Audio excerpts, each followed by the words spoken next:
नमस्कार दोस्तों, मैं डॉक्टर प्रशांत श्रृंगी।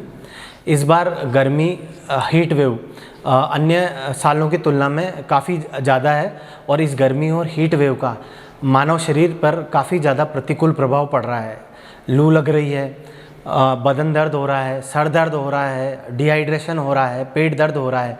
पर दोस्तों, क्या आप जानते हैं लू लगने और गर्म मौसम और हीट स्ट्रोक की वजह से लकवा, स्ट्रोक और पक्षाघात भी हो सकता है। जी हाँ दोस्तों, इस मौसम में गर्म मौसम की वजह से लू लगकर स्ट्रोक और पक्षाघात के काफ़ी मरीज हमारे पास आ रहे हैं और अस्पतालों में भर्ती भी हो रहे हैं। लकवा आप सब जानते हैं कि एक काफ़ी आज की तारीख में ऐसी बीमारी जो काफ़ी ट्रीटेबल है, पर गर्मी भी इसका एक मुख्यतः कारण है।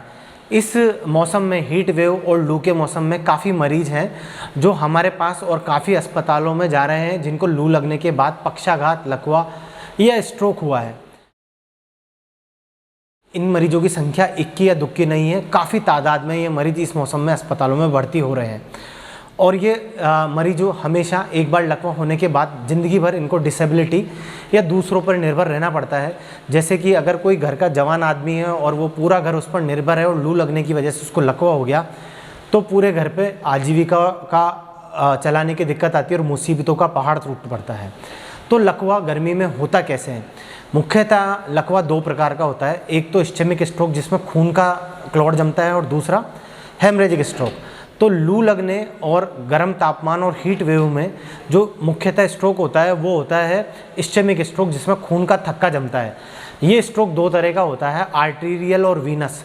एक होता है सेरेब्रल वीनस थ्रोम्बोसिस, जो गर्मी में बहुत कॉमन होता है। डिहाइड्रेशन इसकी मुख्यतः वजह होती है, क्योंकि शरीर में पानी कम होने की वजह से जो हमारा खून रहता है, लाल रक्त कणिकाएं रहती है, वो कंसंट्रेट हो जाती है, खून गाढ़ा हो जाता है। अगर मैं सामान्य भाषा में बताऊं, वो खून गाढ़ा होने की वजह से जो ब्लड वेसल से रक्त वाहिनियाँ हैं उसमें वो खून बहता तो है, पर कंसंट्रेशन के साथ बहता है।